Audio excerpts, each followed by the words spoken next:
Hello. Hi. Good morning. Good morning. Sa pangalan po ng dakila Panginoong Jesucristo, isang mapagpalang umaga po sa bawat isa. Nandito po tayo sa ikalawang bahagi kung saan meron tayong mga sitas na iganap na ito po ay ating papasanin at bibigyan ng buhay. Sa mga baguhan po, marahil meron tayong nais maging kasagutan sa ating buhay. Ito man ay problema, karamdaman, o kapighatian man. Lahat ng yan ay ilapit natin sa Diyos. Sapagkat tunay na po ng ating katamnaman ay may kainaan, may pagpuka. Kaya kinakailangan ang kagalingan ng Diyos na siya lang ang makapaglulunas sa lahat ng ating mga kailangan. Ang katawan ng tao ay marupok, mahina, madali magkaroon ng karamdaman. Pero doon natin maaalala na kailangan natin ng Diyos sa ating buhay. Dahil siya lang po ang kanilang mga gamot, ang makapagbibigay ng lunas upang sa ganun maipisan ang kabigatan na ating daladala sa pang-araw-araw. Ito, dapat tayo dito sa isang sitas. Sabi po dito sa Ebanghelyo ni Apostol San Mateo, sa Kapitulo 13, versikulo 44 hanggang 50. Meron po itong tatlong tema. Pero, sa tatlong tema na ito, kung pag-aaralan natin, iisa-isahin natin yung tatlo na yan. Sabi dito, tulad ang kaharian ng langit sa natatagong kayamanan sa bukid na nasumpungan ng isang tao at inilihin at sa kaniyang kagalasa, yumaon at ipinagbili ang lahat ng tinatangkilik at binili ang bukid ng lahat. Ngayon po, maganda yung mensahe nito. Tama yung sinabi ng ating kapatid kanina. Kapag nasumpungan natin ang kaharian ng Diyos, napakinggan natin, kinakailangan natin titingnan muna yung ating nakasanayan. Ngayon, ano ba yung nakasanayan natin? Yung ordinaryo nating ginagawa. Mula nung tayo magkamalay, nung bata pa, hanggang sa tayo lumaki, kapag nasumpungan natin ang kaharian ng Diyos, pwede natin ipagpalit yung nakasanayan natin sa kaharian ng Diyos. Ibig sabihin, hindi mo pwede siyang pagsabayin. Halimbawa, naturalisan na sa atin meron tayong bisyo. Meron tayong nakaugalian na manira sa kapwa. Meron tayong nakaugalian na walang iba pakialaman ang buhay ng kapwa. Ngayon, tatalikuran natin yun. Kumbaga, ipagbibili mo yung ibig sabihin, ipagtatalit mo yun. Sa ano? Sa kaharian ng Diyos. Ibig sabihin, kapag ang ating puso nagsisina at nagbalik loob sa Diyos at pinaghaharian na ang ating kalooban ni Kristo, ibig sabihin, babaguhin na natin ang ating mga buhay. Ibig sabihin, kapag nandiyan ang presensya ni Kristo, hindi ka na mapanirang puwing sa kapwa. Hindi ka na mapanglibak. Hindi ka na mandaraya, kundi gagawin mo na kung ano si Kristong nandiyan naghahari sa iyong puso. Ibig sabihin, hindi na nasusunod yung sarili mong kalooban. Let thy will be done. Halimbawa dati, chismosa tayo, yung nakilala natin si Kristo, hindi mo na siya pinagchichismis. Dati pala away tayo, yun yung dati nating pagkatao. Nung masumpungan natin na ang kaharian ng Diyos, hindi na tayo palaaway.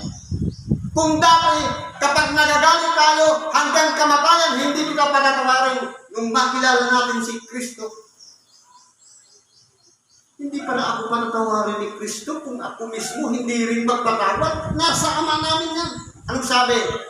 Patawarin mo kami ng aming mga kasalanan, gaya naman namin na nagpatawad sa mga may sala sa amin. Ibig sabihin, kung halimbawa, humihingi tayo ng tawad sa Diyos at meron pang taong nasa paligid natin na hindi natin napapatawad, ibig sabihin niyan,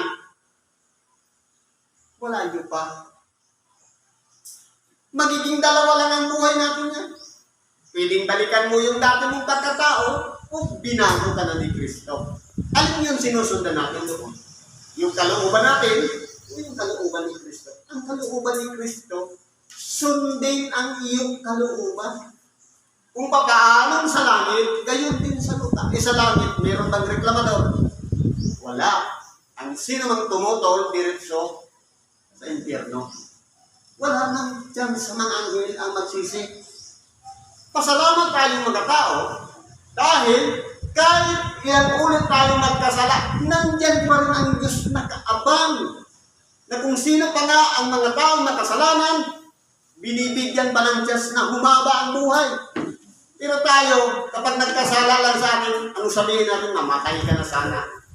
Kung ang Diyos nga, sabi nga, hanggang ilang bisis ko bang patatawarin ang ating kapwa kung siya'y magkasala sa atin? Makapito lang ba? Hindi. Makapitong 70 times 7 equals 490. Ibig sabihin, unlimited ang pagpapatawad sa kapwa. Ang Diyos naman, kung magpatawad po siya sa atin, ito na yung buhay na ibinigay niya. Na sabi nga, pang-reconcile sa ating pagkakasala, yung buhay niyang ipinapakot niya sa Diyos. Sabi nito sa ikalawang bahagi, gayon din naman ang kaharian ng langit, katulad ng isang taong mangangalakal na umahanap ng magagandang perlas. Totoo po, naghahanap tayo. Ano-ano ba yung mga magagandang perlas na sa tingin natin? Diamante ba? Berilo? O kung ano-ano pa?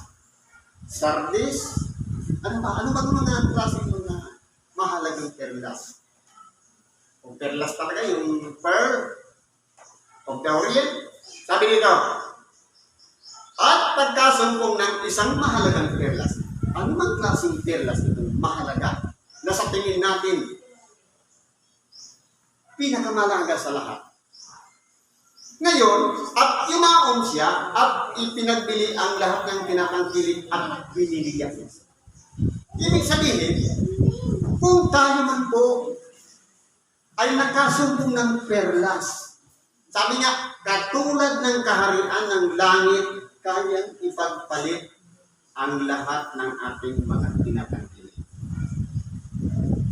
Ibig sabihin, kung nasumpungan mo yung perlas, doon pala itanga sa Malaya, sa mundo yan, gumagaan ang aking pakiramdam. Ngayon, dahil nasumpungan mo yung perlas, yung salita ng Diyos na binabahagi dito tuwing Sabado, babalik-balikan mo yung Sabado para nandito ka, may karamdaman ka man o hindi, ang Ibanghilyo, ang perlas na yan, na importante sa ating buhay. A-absent ka ba? Siyempre hindi na. Walang tao sa bahay, may tindahan ako. Isang mo yung tindahan mo. Importante yung perlas ng ditong pinapakinggan natin ang salita ng Diyos. Hindi ba mayroon nga pistahan ngayon? Anong baga ang priority natin? Yung handaan sa pistahan o yung dito? Ngayon, kung ano yung pinagbibigyan mo ng mas mahalaga, yun na yung pinaka-perlas natin. Ibig sabihin, nandito talaga ang tunay na perlas, wala doon sa pistahan. Di ba ga?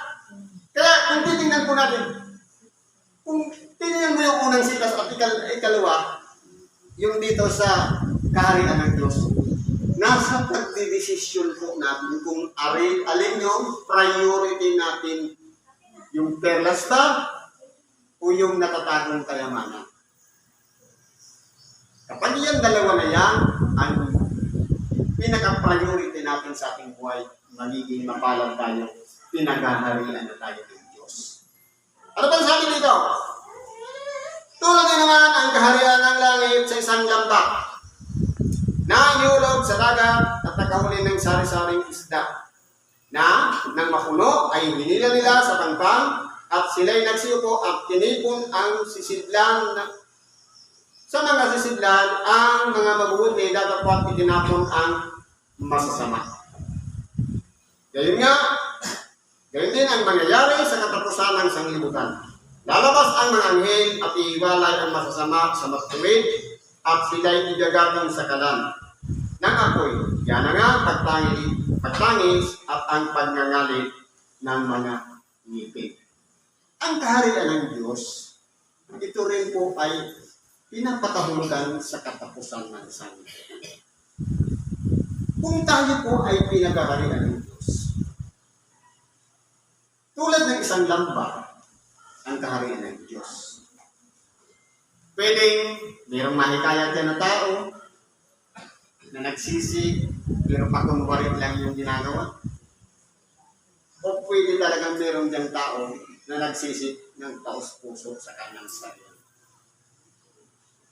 Mayroong talagang nagpakatotoo at mayroong talagang hindi. Mayroong sumunod at mayroong pakitang tao. Ngayon, kung titingnan po natin dito, ang mga anghel ng Panginoon, sila ang binigyan ng karapatan para ihiwalay sa paghuhukom yung mga masasama. Pero siyempre, katulad ng isang maring isda, nakahuli ka ng maraming isda, kung yung isda na yan pwedeng kainin, kung yun yung mga mabubuti. Pero kung yung isda na yan ay hindi naman pwedeng kainin, itatapon mo. Ngayon, kung titingnan po natin, ano ba ang pakikinabangin natin sa oras na kasama tayo sa nalambat? Dapat ba baguhin na natin ang ating buhay? Katulad ng mabubuti o katulad ng masasama na walang napapakinabangan sa atin? Na bakit tayo pa ang nag-uudyok sa kapwa para matisog, para mapahamak, o kaya para pakita ng tao ang ating pagsamba?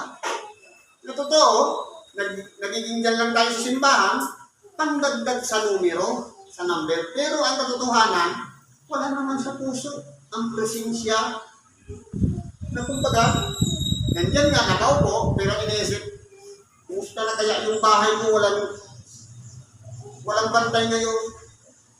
Baka, kung ano na nangyari doon, baka nasunog na. Kaya kung tingnan po natin, dito natin malalaman kung tunay tayong kasama sa mga mabubuti. Kasi kung mga mabubuti, hindi na tayo mag-aalala ano man ang ating iniwanan sa ating mga tahanan. Sapagkat ipagkakatiwala na natin sa Diyos yung iniwan natin sa ating mga tahanan. Kaya po dito, ang mga anghel ng Panginoon ang magkakaroon ng karapatan upang ihiwalay ang masasama sa mabubuti. Kaya, tatanungin natin ang ating mga sarili. Lahat tayo ay hahatulan. Lahat tayo mga tao, Diyos ang hahatol sa atin. Lamang, kinakailangan matutunan natin yung mga aral o salita ng Diyos na kanyang ibinahagi. Dahil yung salita mismo ng Diyos, yun ang hahatol sa atin. Kasi kung titingnan ko kung paano nga, sa paghuhukom, kung i-analyze mo, paano ba ang paghuhukom? Katulad din ba ng paghuhukom dito sa ibabaw ng sanglibutan? Na mayroong huwes, mayroong taga-depend, at mayroong taga-usig. Hindi na. Wala nang ganun sa paghuhukom ng Diyos. Kundi, automatic, kapag hindi natin nasunod yung kalooban ng Diyos, ihihiwalay na mismo ng anghel. Hindi ka na pwede din magtanggol ng iyong sarili, na abogado ka, naghahanap ka pa ng taga-depend sa'yo. Kundi, yung salita na ibinigay ng Diyos sa pamamagitan ng ating dakilang Panginoon na ipinangangaral, yun po ang hahatol sa bawat isa sa atin. Dahil sabi, hindi ko na isusulat ang ating mga kautusan sa mga takyas na bato. kundi ilalagay ko na sa mga pusong laman. Ibig sabihin, hindi na doon sa matigas na bagay na walang pakiramdam, kundi sa puso natin, na isusulat na sa ating mga puso. Ano-ano yun? Sabi, ibigin mo ang iyong kaaway. Idalangin mo ang sa iyo'y nagsisipag-pusin. Ibig sabihin, kapag inaaraw-araw ka ng iyong kapitbahay, idalangin mo siyang maglinaw ang kanyang isip. Huwag kang magalit sa kanya. Para siya'y magbago rin. Yan po ang pag-ibig. Pero kung wala kang pakialam sa iyong kapwa, bahala ka dyan sa ginagawa mo, siraan ako ng siraan. Makakahanap ka rin ng katapat mo, hindi mo siya inibig. Dahil galit ka sa kanya. Pero kung idadalangin mo siya, maglinaw din ang kanyang pag-iisip, pag-ibig ang tawag. Ayaw mo siyang mapahamak din. Di ba ga? Itinuro din ng ating dakilang Panginoon yung magalit. Kapag magalit, huwag natin panulubugan ng araw. Ibig sabihin, limitado lang. Kapag nagalit tayo ngayon, maya-maya okay na ulit. Gayahin natin yung mga bata. Away, batik. Hindi sila marunong magtimkim ng sama ng loob, pupuot, o galit sa kanilang kapwa. Yun po ang gayahin natin. Ngayon, marahil ang oras natin ay kulang na. Pero ang hiwaga ng Ebanghelyo, napakarami pa. Kung nakulangan kayo ngayon, balik kayo sa Sabado, iba na naman tema. At muli natin buksan ang mga banal na kasulatan para talakayin pa yung mga mahalagang bagay tungkol sa bawat isa sa atin na mapapakinabangan natin sa ating pang-araw-araw na po. Siguro po hanggang dito na lang ang pakikibahagi natin sa oras ito. Salamat sa Diyos at ano man ang ating kahilingan, karaingan, inilapit natin sa Diyos. Kung tayo man ay nagkasala, humingi tayo ng tawad. Bigyan natin siyang puwang sa ating puso. Pakiramdaman natin yan at pagnilay-nilayan. Yung mga salitang napakinggan natin at gamitin natin sa ating pang-araw-araw. Salamat sa Diyos at mapagpalang umaga sa bawat